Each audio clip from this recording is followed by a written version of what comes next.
Hola, Abigail Terán, bachiller en filosofía por la Universidad Antonio Ruiz de Montoya. ¿Cómo estás? Hola, gracias por la invitación al programa. Aquí presta a hacer la entrevista, a conversar y a compartir un tiempo y un espacio con los oyentes de tu programa. Cuéntanos, ¿cómo así te interesó la filosofía? ¿Cómo así estudiaste filosofía en esta universidad? A ver, yo supe que me interesaba la filosofía desde que tenía 11 años, yo ahorita tengo 39. Y lo supe porque siempre de niña me interesaban las cuestiones éticas en primera instancia, pero también me parecía interesante la cuestión de las diferencias. ¿Por qué hay personas que son diferentes a otras y por qué las minorías tienen dificultades para poder convivir tranquilamente con la sociedad, o por qué la sociedad tiene dificultades para convivir con las minorías, ¿no? Observaba desde niña varias minorías o mayorías, digamos, con muchas desventajas, como por ejemplo comunidades indígenas, y, pero decía, ¿por qué? ¿Por qué tienen ellos menos que las personas que, por ejemplo, hablan castellano o las personas que viven en ciudad y así? Creo que eso fue lo que me hizo interesarme por la filosofía, pero a la Ruiz de Montoya yo llegué en realidad de casualidad, porque yo postulé a San Marcos y me faltaron 11 puntos para ingresar. Pero alguien me dijo, pero si vas a volver a postular después, si vas a volver a postular, ¿por qué no intentas con la Ruiz de Montoya? Total, has estudiado en un colegio de fe y alegría y puedes postular a una beca. Y yo dije, bueno, postulé e ingresé. Realmente creo que fue algo como eso. No es que me interesó demasiado la Ruiz ni nada. Eso fue algo que aprendí a comprender y a compartir en el tiempo. ¿Y ganaste la beca? Sí, gané la beca, sí. Ya, No, no fue una beca total, fue media beca y fue media beca por 3 años. ya, Y ya. justo se acabó el tiempo de la pandemia. ¿Y, Entonces mi primera cuota la pagué el 2020. y cómo hacías para pagar lo que Ya, faltaba de la beca? esto fue gracioso porque empecé a ahorrar desde el 2017 porque sabía que el 2020 iba a tener que pagar, y cuando ya me tocó pagar, yo pago el 10 de marzo sin saber que iban a hacer el cierre total, y el 16 era una de las pocas personas que había pagado toda la mensualidad porque yo había pagado todo el semestre. Entonces era una de las pocas personas que había pagado todo el semestre, y muchos de mis compañeros dejaron de estudiar. Y me decían, pero ¿cómo no has dejado de estudiar? Es que yo estuve ahorrando mucho tiempo para Ya. pagar ese semestre. ¿Antes en qué trabajabas antes de estudiar? Yo he sido, haber hecho de todo en la vida, Ya. pero principalmente he sido vendedora. Yo he sido vendedora ambulante por vocación y por naturaleza, 19 años. Siempre me ha Allá. gustado pasear, compartir con la gente, he conocido ciudades, países, pero no con la tónica que tienen ahora los vendedores ambulantes, ¿no? Ahora la cuestión es, yo no tengo trabajo y por eso me dedico a esto. Cuando el vendedor ambulante, el que pasea vendiendo naturalmente, es una persona que quiere estar un poco al margen de lo que hace el comercio tradicional, ¿no? Y quiere ofrecer productos al alcance de la mano de las personas. Eso ha existido desde hace mucho tiempo. Hace 2000 años, 1000 años, ya había gente que se movilizaba en carruajes y se llevaba sus cosas para vender. Entonces, creo que esa es la tradición que se está perdiendo por una tradición de personas que quieren pedir dinero y no ven mayor cosa que decir que son vendedores ambulantes, pero realmente no son vendedores ambulantes, porque están vendiendo el discurso de lástima, no están vendiendo un producto. Cuando yo quiero vender algo, tengo que desarrollar las cualidades del producto. Este producto es así, pero si vienen y te cuentan su historia, el producto son ellos, no es el producto en sí. Entonces hay una confusión sobre el negocio del vendedor ambulante, el oficio del vendedor ambulante y también el prestigio del vendedor ambulante que se está perdiendo.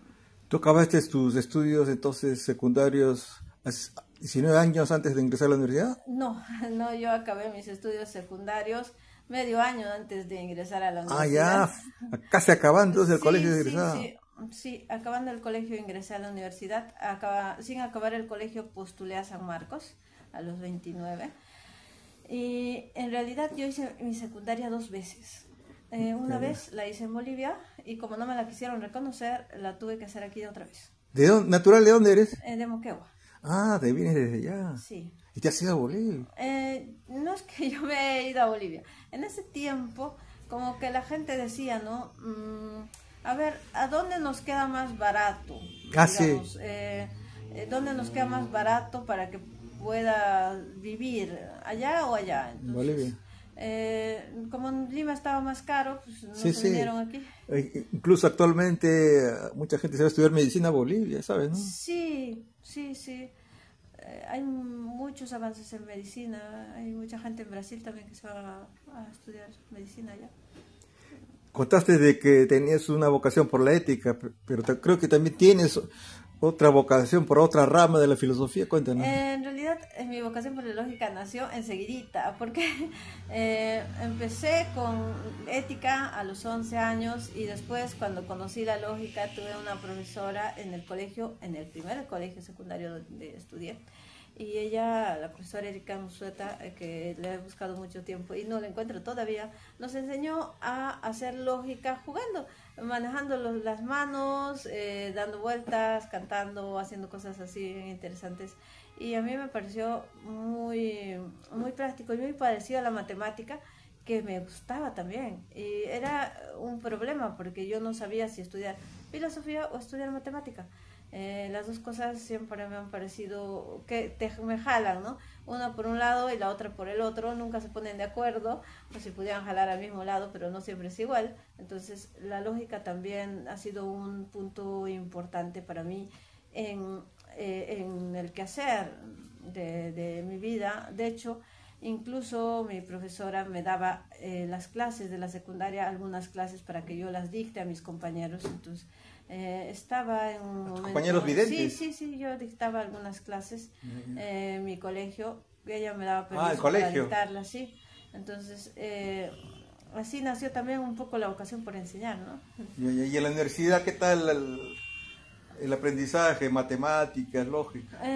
Yo tuve un problema con el curso de matemática, que es que llegué, me acuerdo que era martes, mi primer día de matemática, el primero o segundo martes de marzo del año 2017, por la tarde, por ahí a las 3 de la tarde más o menos, o si no era miércoles, yo creo que era martes. La profesora de matemática que estaba en ese momento se acerca a mí en el recreo después de yo haberle hecho una pregunta y me dice, ¿me puede acompañar a secretaría? Y yo le digo, sí. Y llega y le dice a la señorita de secretaría académica, o sacan a este estudiante de mi aula o no enseño. Y yo, qué pensativa, yo para eso he ido. Y me sacaron, me retiraron del aula, me retiraron del curso. Y claro, con eso vino un perjuicio bastante fuerte porque yo ya no podía seguir la malla porque me habían quitado un curso y estaban generando retraso. Se dieron cuenta de eso y de que yo podía irme a quejar, pero tampoco tenía las herramientas para irme a quejar. Entonces, porque pensé, si me quejo y tengo beca, me la quitan y aquí se queda todo, pues, ¿qué hago, no? A veces, lamentablemente, la política como es hacerte sentir que la beca es un regalo que te dan y después te das cuenta que la beca es algo que tú has conseguido con tu esfuerzo, pero es que eso no te lo pintan desde el inicio, ¿no? Así Claro, que con tu desempeño sí, académico, sí, mientras vas estudiando, ¿no? sí, no pude reclamar, fue difícil, pero yo no dejé de interesarme por las matemáticas por eso, ¿no? ¿Y cómo se arregló el problema? Se arregló el problema, no, a ver cómo se arregló el problema, me tuvieron que, un año y medio después, convalidar un curso que había hecho, que se llama Pensamiento Numérico, y así se arregló el problema. ¿En dónde lo llevaste? ¿Es el mismo? En el mismo, pero en la Facultad de Educación, Ah, no ya, ya en ya. Filosofía, lo llevé en otra facultad, entonces fue complicado y lo llevé con otras Entonces profesoras. eso demuestra de que hay limitaciones para la enseñanza para estudiantes con discapacidades visuales, por ejemplo, ¿no? La mayoría de las limitaciones las tienen los docentes. Sí, sí, o sea, no están preparados. Ni tampoco quieren prepararse. Ah. Ese es otro problema. O sea, ¿Pero existe una política educativa en ese aspecto? hay políticas suaves, es que Por ejemplo, a mí nunca me han preparado para enseñar a un vidente. no, Ni una persona con habilidades no, especiales. no hay todavía, o sea, Pero hay una norma, Hay si no una me norma, equivoco, sí. de la misma SUNED, ¿no? Que Sí, todas sí, sí. las unidades deben ser inclusivas y deben preparar a sus docentes, ¿no? Es No que se está es- cumpliendo esta ley. es que eso de la autonomía universitaria tiene sus problemas. O sea, ¿autonomía para qué? Autonomía para quiénes? claro, autonomía para decidir qué hacer, sí, pero para decidir qué enseñar, no. Y decidir cómo enseñar tampoco, porque hay ciertas cosas que las tienes que enseñar porque sí, porque el mundo está cambiando. No puedes seguir enseñando cuestiones mecánicas cuando tienes tanta tecnología. No puedes seguir enseñando para solamente un grupo de estudiantes cuando ahora sí tienes una comunidad muy heterogénea. Y hablando de eso, ¿haces uso de las inteligencias artificiales que hay a la mano? Ahora sí estoy usando más algunas que otras, pero creo que los resultados son bastante interesantes, sobre todo porque la inteligencia artificial que escoges te va conociendo. Y eso ayuda mucho a que las cosas sean a veces más intuitivas, ¿no?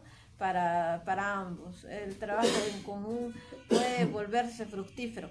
Pero cuando sí es bueno usar la inteligencia artificial, cuando tú sabes del tema, porque cuando no sabes del tema, probablemente puedes caer en error, porque hay algunos desajustes siempre de la inteligencia artificial, ¿no? Ahora, yo siempre decía, no hay dos cosas que a mí me parecen bien de la inteligencia artificial. Tiene esa capacidad de servir a todos en cualquier momento. Y eso es algo que me impresiona mucho. Cuando era más joven y escuchaba de la computación, decía, en algún momento quisiera quedarme en una computadora y vivir eternamente en una computadora, ¿no? Y ahora en tus estudios de posgrado, cuéntanos, ¿cómo te va? Hay cosas que están bien ¿Qué estás y estudiando? otras que no. Didáctica de la matemática. Maestría, ¿no? Sí, maestría en didáctica de la matemática. Sí pienso especializarme y trabajar en didáctica de la matemática. Como digo, hay cosas que están bien y hay cosas que no, porque los profesores en la UCH no están preparados, pero la UCH de por sí tiene apertura, tiene mucha apertura, quiere solucionar los problemas, pero es que tampoco saben cómo solucionar los problemas. ¿No hay protocolo? No sé si hay protocolos, la verdad.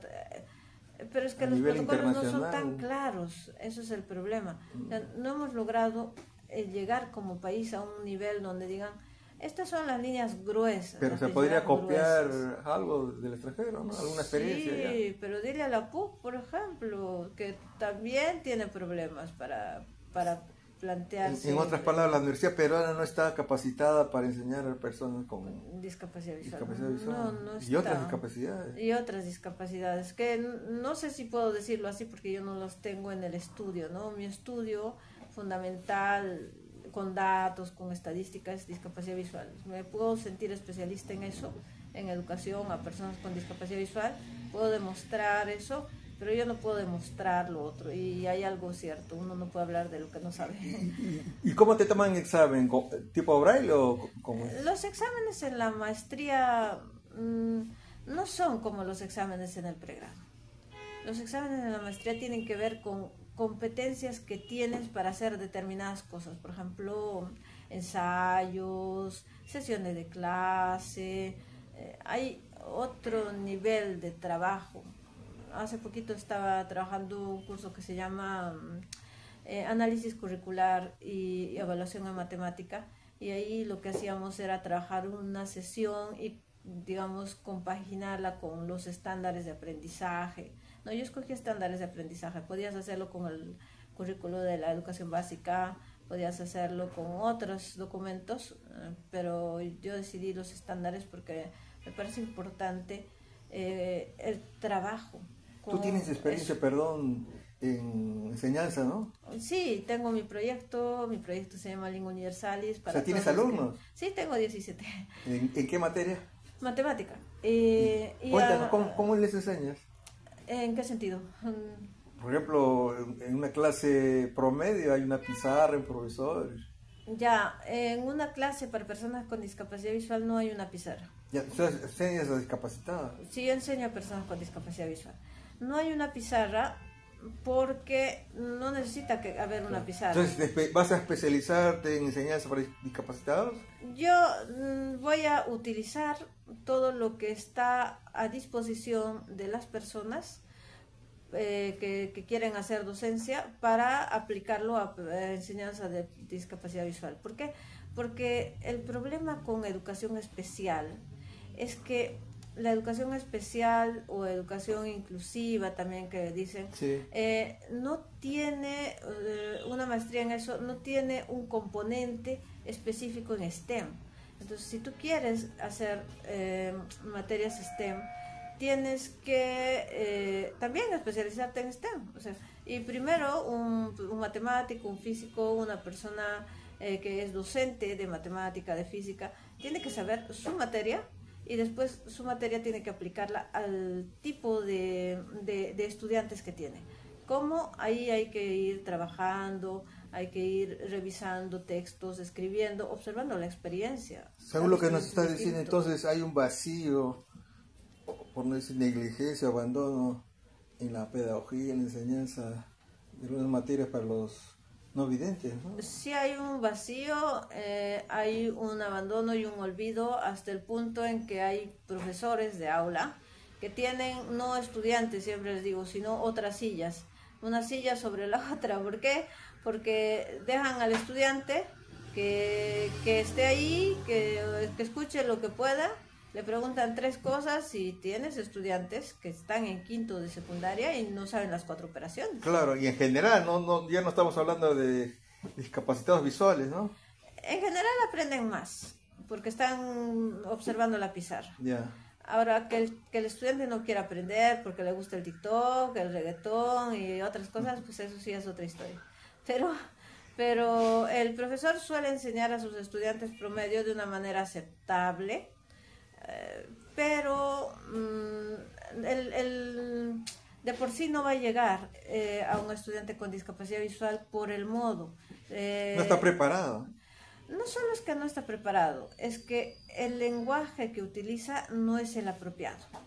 Por eso digo, no está preparado ni siquiera para comunicarse. Para comunicar, claro. Por ejemplo, si dices, ya, mira el número de arriba, ya, ahí ya perdiste todo el ejercicio que estabas haciendo. Se olvidó bien, del se olvidó de, claro. O si le dices, nosotros escribimos en horizontal, escribimos de derecha a izquierda, ustedes escriben de izquierda a derecha. Entonces, si tú le dices que el número está a la derecha o que escribe el número a la izquierda del otro, vamos a terminar haciendo una cosa pues, que no tiene sentido. Entonces, tendría que ser una clase especial, me parece. No, se trabaja en hay ciertos modos que tienes que aprender. O que dé una segunda orden específica. Es que se puede hacer, pero sí tiene un componente pequeño y complejo. La clase se vuelve un poquito más lenta. Eso lo ha vivido un compañero mío, Raymond Ocampo, que me dice, no sé qué hacer. Si mi clase es inclusiva, se vuelve lenta. Y si hago las clases de forma muy veloz, entonces mi estudiante con discapacidad visual no entiende. ¿Dónde me sitúo? Claro. También creo que hay un vacío, no solamente del sector estatal, sino privado, ¿no? Sí, hay un vacío porque no hay especialistas. Tú tuviste una experiencia, ¿no? Con el aprendizaje de inglés en una institución particular. La PUC, sí, idiomas PUC. Después lo arreglamos, pero fue duro. Vivimos muy duramente ese momento porque ellos entendieron que tenía que tener una persona continuamente a mi lado para poder tomar las clases, pero yo lo que estaba pidiendo era un lector de pantalla, no un lector. Entonces, ¿Y libros en braille? ¿No había? No tenemos. ¿Ni a nivel internacional? Sí hay, claro, pero... ¿En inglés? Mira cómo estamos atrasados en el mundo, que los libros de Cambridge One, los de Cambridge han dicho que van a empezar a hacerlos más accesibles en el año 2026. ¿Cómo que más accesibles? Antes no eran tanto, la plataforma no estaba tan accesible porque ponían el dibujo, no sé si tú has estudiado inglés, y te ponen el dibujito de la manzana y te dicen Apple, pero si el dibujito no lo lee el lector de pantalla porque no tiene etiquetado, entonces te dice gráfico. Y tú, Apple gráfico, y tú te aprendes que un gráfico es el Apple, pero no. Es una cuestión de actualizarle, claro, hay que darle hacer, comando hay que etiquetarlo, respectivo. Sí. Es un trabajo, ¿no? Es un trabajo de informáticos. Sí. Ya no es siquiera pedagogía, sino simplemente darle el comando específico. Sí. Que se puede hacer, ¿no? Puede hacer, pero ahí cuesta igual. Cuesta plata. Y nadie quiere soltar la plata. Sí, pues. Es un problema, ¿no? Sí. A nivel mundial, entonces, es el problema. Sí, hay desafíos en todas partes. Pero tú eres activista acá en Lima, en el Perú, a favor de los derechos. Si la gente dice que soy activista, pues debe ser, ¿no? O sea... No que la gente le diga, ¿lo eres o no? O sea, tú luchas por tus derechos, los derechos de tus colegas. Yo lucho por los derechos, pero no genero, digamos, una plataforma social. No estoy en ese ámbito. Algo específico. Estoy en el ámbito de... Yo enseño matemática y todo lo que pueda hacer enseñando matemática o sea, tus reclamos son circunstanciales. Claro, son específicos, yo diría. De algún momento específico. Lo que sí soy activista soy activista de la comunidad LGTB, eso sí soy activista. Ahí sí trabajo como activista, he sido referente para la Unión Latinoamericana de Ciegos. Y justamente ha salido un decreto supremo, ¿no? Para volver a llamar a los transexuales enfermos mentales, ¿no? En el Perú. Sí, eso es una pena primero porque van a hacer más carga solo en la cuestión, si quieres, más de espacios, de espacios médicos, de espacios de salud, van a generarse más carga, pero ahí es el nivel práctico, pero el nivel más específico es, le estás quitando un derecho a una persona que no te está haciendo nada. Y los están estigmatizando. Y estás estigmatizando innecesariamente. Recuerden que se ha estigmatizado a todo el mundo de alguna manera, en cierto modo aquí, ¿no? O sea, antes el indígena tenía un problema supuestamente, era ineducable, no se podía esto, no se podía lo otro. Después eran las mujeres y después en todos los momentos hemos tenido alguna población estigmatizada y ya llega el momento en el que uno tiene que empezar a bajar eso porque si no seguimos poniéndonos nosotros como superiores a los otros y no tiene ningún sentido porque pues no lo somos, ¿no?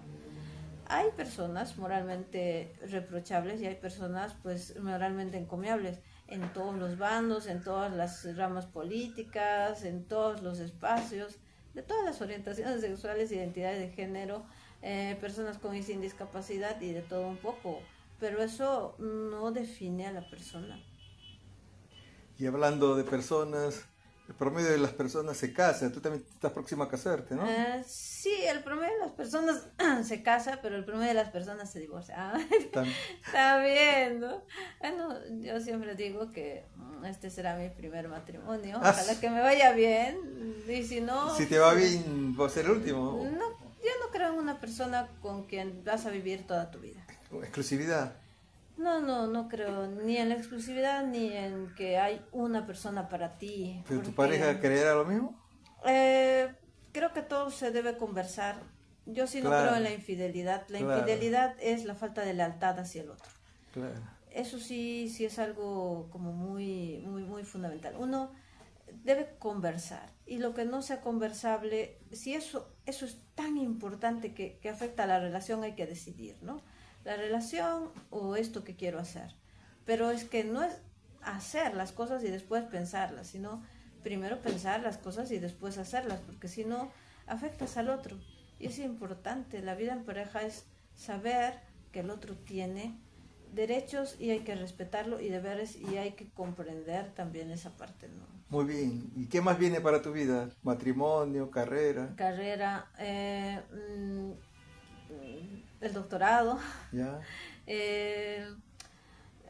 Una vida académica, creo yo, fructífera y en algún momento quisiera volver a la lógica. Eso es algo que que deseo ya cuando sea mayor, cuando no hayan tantos deberes con nosotros, porque el deber de servir a mi comunidad de personas con discapacidad visual también va a llegar a un momento que tengo que culminar, ¿no? Tengo que retirarme, espero de aquí a 30 años, ¿no?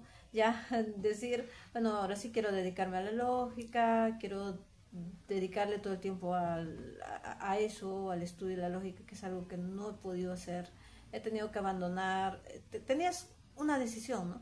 Hacer Lingua Universalis, mi proyecto, enseñar matemática y dedicarme a eso, o hacer mi carrera como lógica y darle como un poquito la espalda a todo lo demás, ¿no? Entonces yo opté por lo primero, pero lo segundo me persigue todos los días porque siento que me hace falta dedicarle un espacio de mi vida a la lógica, y eso es algo que quiero hacer en el futuro. Muy bien, Abigail, tus últimas palabras de despedida, algún mensaje para tus oyentes y videntes en estos momentos. Yo nunca he sido buena para los mensajes. Creo que no sé, o sea, inmediatamente no se me ocurre nada. Pero supongo que les diría que se propongan cosas. Siempre es bueno proponerse metas y observar horizontes y caminar hasta un punto que es tu horizonte, y después ponerte otro punto y observar siempre el horizonte amplio. Cuando dejamos de tener un horizonte amplio en el mundo, empezamos a sentirnos más pequeños y empezamos a sentir envidia de todo, del carro, del vecino, de la amiga, de la señora del mercado, de todo el mundo. Pero si tienes un horizonte amplio, te ocupas de tus cosas. Hay 3 cosas que son penosas en el Perú.